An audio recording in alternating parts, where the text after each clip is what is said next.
Ayan guys, naglilinis tayo at nagwawalis. At marumi. Marumi kasi nagsemento sila Kuya Gerson doon. Sino kaya may ingay doon? Teka nga. Ayan. Sino yung nagdadabog-dabog?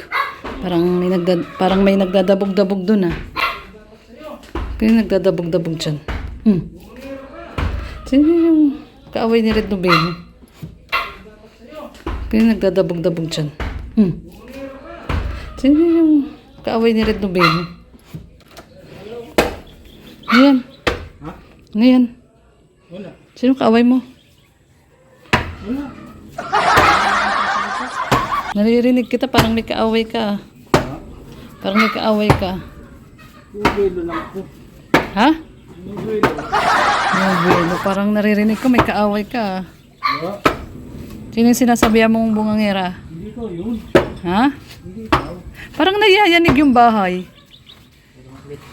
Ay. Thank you. Oh. Sige daw, ganunin mo ulit. Parang yumayan. Oh? Yung bubong. Yung bubong. Yan. Red Nobel. Ang tawag dyan? Nagganyan? Ang tawag sa ganyan? Nagpa-flat. Ano ba tawag sa ganyan? Ano? Nagpa-flat siya ng tambak. Ayan, yung tambak. Ayan, puno na yung tambak natin guys. At sinisiksik. Ayun. Naano niya? Ang tawag dyan? Siksik. Sinisiksik niya at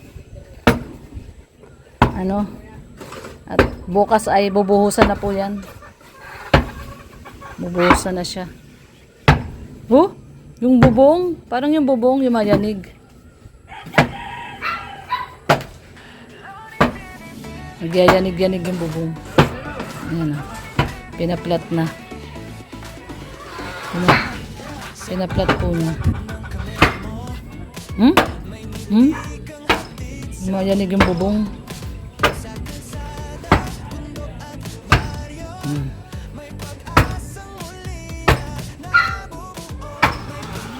Para flat na flat.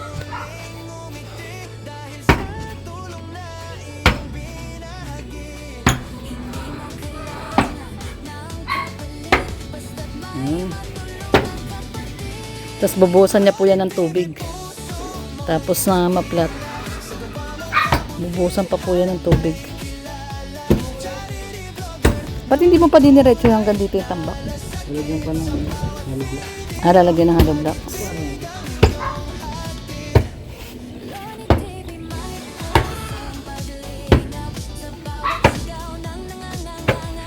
Ito yung hagdan guys. Pag ano. Isang baitang lang naman yung hagdan. Isang baitang tapos ito na. Tapos lagyan po natin dyan ng gate. Suggestion ni Kuya Gerson, lagyan natin ng gate. Tapos ito yung pinakatapat na pinto po na to. Hanggang dyan lagyan natin ng mga 4 na pahaba. 4 na pahabang ganun na para hindi tayo kaagad kitang-kita sa pintuan. Malagay tayo dyan ng 4 na tubular na mataas. Parang ganyan Doktungan natin yung tubular. Bali, 1, 2, 3, 4. Tama, 4 po na tubular. Lalagay natin dyan. So, yun. Soli niya na. Yung pang kanina pa po yan nagaganyan dyan. Pinatag niya na yung siniksik. Siniksik. Siksik na po yan. Hanggang dyan lang naman po. Ayan, abot na yung isang baitang. Hanggang dito lang sa may dulo ng isang dulo ng baitang ng hagdan. So bukas bubuhusan naman yan. Pag binuhusan niya, ganyan din kakapal yung buhos niya.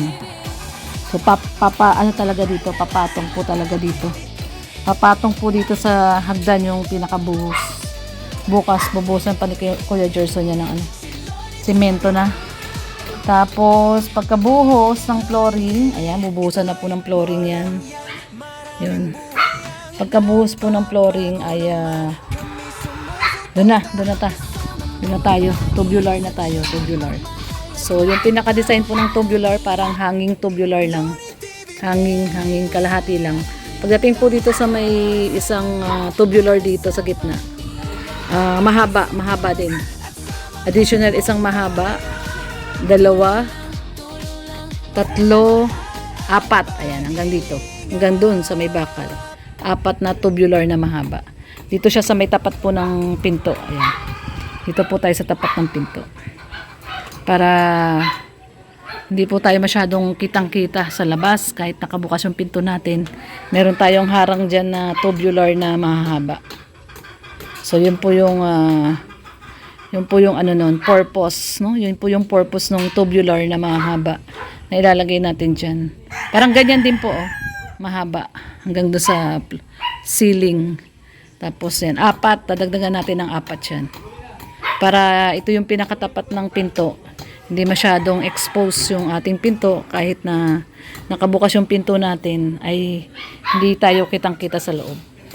So, yun po yung purpose ng tubular dyan na matataas. Tapos, the rest, dito, doon, half na lang, half. So, yan yung pinaka-design. Tapos, syempre yung suggestion ni Kuya Gerson dito, gate. Lalagay tayo ng gate. Gate ng ating terrace. Baka matagalan pa kasi tayo makapagpabakod, no? Hindi pa tayo makapagpabakod kasi mag-ipon muna ulit tayo. At mahirap po guys magpagawa ng walang budget. Ubos na yung budget natin. Actually, itong terrace na to, ano na to eh. Nakaka 30,000 na po kami dito. Nakaka 30,000 na tayo ng materyales. Yung unang bili natin ng materyales, umabot ng 18,000. Tapos, hindi pa kasama doon yung mga graba, buhangin, semento. So, pag sinama natin yung buhangin, semento, nasa 20 plus na. Tapos, kahapon, bumili kami ng tubular, 5,000 yung binili naming tubular. So, mga nasa 20 na, may get, no?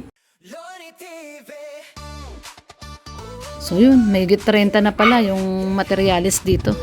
Materialis pa lang po yun. Wala pa yung labor doon. So, tsaka na tayo magpabakod kapag may naipon na uli. Kaya, tatapusin lang muna natin tong terrace.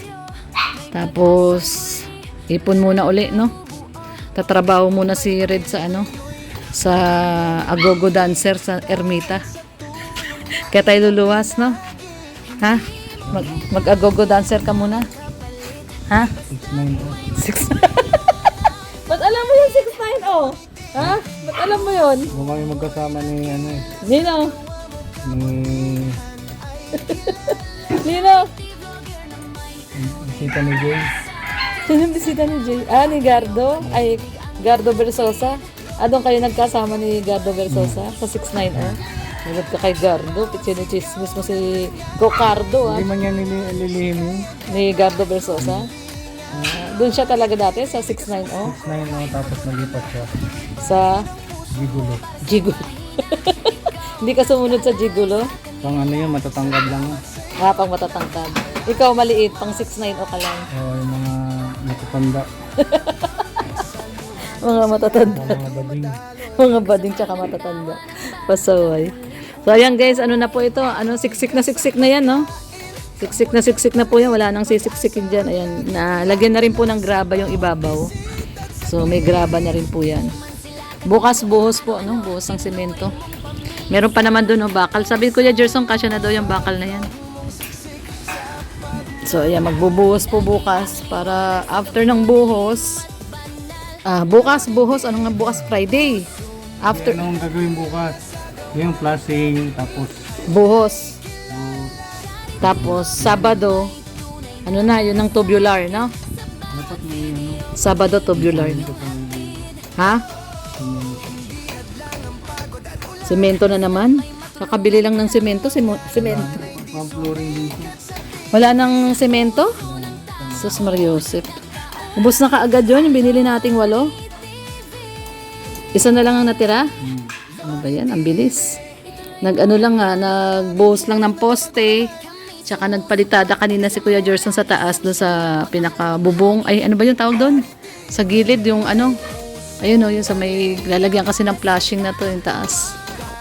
Lalagyan na ng flashing. At yun. Malapit na rin matapos sa wakas yung ating terrace at gulpi na tayo, gulping maray na sa gastos. Masyado na pong malaki yung gastos natin dito sa terrace. Pero thank you so much kay Insan Unica kasi nagdagdag siya dito ng 10K dito sa terrace natin. So, malaking bagay yung nadagdag niyang 10,000 kasi kung hindi, nakaka 20,000 na po tayo. So, less natin yung binigay ni Insan. Ayun, kaya 20K lang. Pero nakaka 30K na po kami dito sa gastusin dito lahat-lahat. Yan, kaya ang naabono ko na po dito ay 20K. Si Red Noveno, ang abono niya dito ay labor. Anong abono mo? Sa kulang-kulang 400 ng gastos ko rito. 400? 400. Pinagbenta ako ng bahay. Oh, yung pinagbenta mo bahay. The rest sa akin na. Yung Ano? Sumasahod ka? Sa pang sarili mo na nga lang yung sahod mo. Magkano lang sahod mo? 8,000, 12,000. Actually dito guys, ang nagagastos na diyan namin dito mga nasa 750K na. Dito sa bahay na to. Lalo na ngayon, no, nagtaas ang mga materyales. Yan, no, yung graba, buhangin. Yan, no, mabuti nakakabili si Red sa sa ilog ng buhangin, medyo mura. Pero ang bakal po ay grabe po ang tinaas ng bakal. Sobrang taas po ng bakal ngayon. Yung tubular dati tagti 300 lang yun. Ngayon 500. Yung 1 by 1 by 2 ba yun? No? Yung binili natin? Ano ba yun? 1 by 2 ba yun? So 1 by 2 lang yun ha. Di lalo na kung 2 by 2 yung binili natin. Grabe. Pag 2 by 2 pangit naman parang square, no? So okay lang yung 1 by 2, palapad. Pwede na yun. Yun talaga yung ginagawang pang terrace. So yan guys. At bukas buhos na dito sa flooring. Yung pa pala, bibili pa pala tayo ng tiles. Siyempre, maglalagay tayo ng tiles dito. Hindi naman pwedeng lagyan nating tiles dito, yung pang CR. Marami kasi kaming tirang tiles sa CR eh. Sana pwede ibalik yun, no? Para papalitan na lang. Parang 3 box pa yata yung natirang pang CR na tiles. Dami natin nabiling pang CR na tiles. Pwede sigurong pang yun, no? Dito sa gilid. Gilid-gilid. Pang yung design sa pinaka parang base. So ayan guys, at ito ang ating latest update ngayong araw po ng Thursday. Ayan, umuwi na si Kuya Gerson at maaga siyang pumapasok. Alas 7 pumapasok siya. So ayan, at nagliligpit din tayo. Medyo na-late ako magligpit kasi nagluto ako kanina. Nagluto po ako kanina ng chicken pit. Chicken pit adobo. Ayan o, 440 na. So 440 na at hindi mo pala pinadalan si Kuya Gerson ng ulam, no? Nakalimutan. Sabi ko bibigyan namin ng chicken pit eh. Nakalimutan. Ayan na yung ating chicken pit. Pwede pa natin ulamin ito mamayang gabi. Ang dami oh. Ayan guys, ang dami oh. Papainit na lang namin mamaya. Dami. So, yun. Hindi nakapagdala si Kuya Gerson. Nakalimutan. So, bukas ikakabit nila yung flashing. Ayun pa yung flashing. Flashing, kakabitan dito. Tsaka doon sa kabilang side. Tapos, flooring. Na magbubuhos na ng flooring. Tapos, Sabado, magtutubular na si Kuya Gerson. So, yun po yung ating latest update ngayon dito po. Araw po ng Thursday. Ayan, 4:45. So, itutuloy ko na po yung paglilinis ko. At, mamaya ng konti ay maliligo na rin tayo at napakainit, no? Napakainit. Ang dumi kasi kanina dito. Grabe yung dumi, yung buhangin pumasok dito sa loob. Kaya ayan no, nag-map muna ako tapos ayan winawalisan ko uli. So ayan guys. Bye-bye ka na, Red Noveno. Bye-bye. Bye-bye po. Ayan, God bless everyone. Ingat po tayong lahat. Ayan, mapagpalang hapon po sa atin ng Thursday. Ingat po. Love lang po. Bye-bye.